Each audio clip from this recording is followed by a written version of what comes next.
Hey guys, Chanel here over at CrossFit Joliet, and I just want to give you a quick video on some good cueing tips when you're working on your deadlift.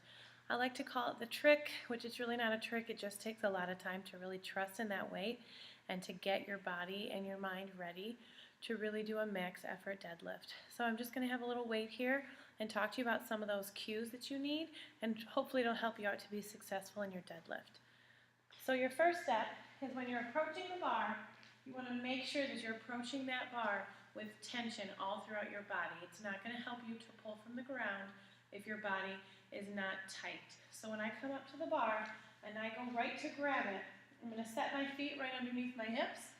I'm going to approach the bar in good posture, and as soon as my hands are set, I'm going to get tension right on that bar.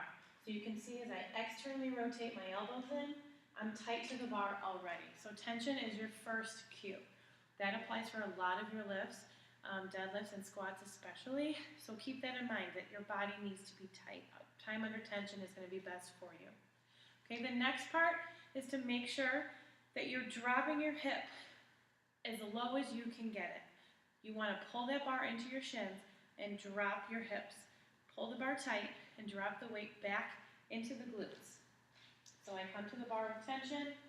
I externally rotate to get tight. I'm pulling the bar into my shins and letting my weight fall all the way back.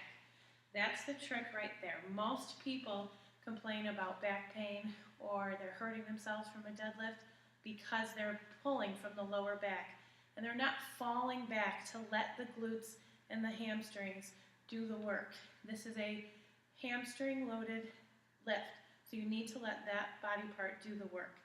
Okay, so by dropping that weight all the way back and pulling that bar into the shins is really the trick to getting a successful deadlift. Okay, the more weight that you can pull back, you want to lift this bar with your body weight. Okay, this is less than I weigh. So I'm able to pull this bar so far that it will start to lift. You should almost feel like you're falling backwards. My toes are going to come up and I'm going to fall back onto my heels. So again, I set my feet underneath me. I approach the bar, grab it, externally rotate, get that tension set.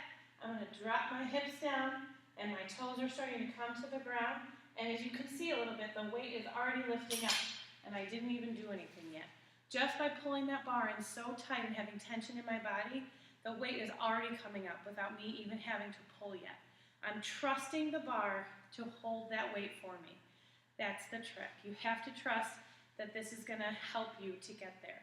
Okay, as soon as that starts to come off of the ground, your next step is just to stand up. You want to make sure that you keep a big chest, always keeping posture. If you're losing posture and your spine is breaking in your deadlift, then you just need to stop and lower the weight because it's not going to be good to get that max lift if you're also causing injury to yourself. So starting from the beginning, I approach the bar, my feet are underneath my hips. I'm going to get my hands set. And I'm going to start right away with tension, externally rotate, pull that bar into my shins, and I'm dropping my weight as low as I can. Once that weight starts to come up, all I have to do is keep my chest tall and stand right up. You want to make sure you lock out at the top, squeezing everything, and from there, you can just let go. So once you can trust in the weight and use that weight to pull you back, I promise you that your deadlift will go up and you will never have a sore back again. So hopefully some of these tips helped you out, and good luck.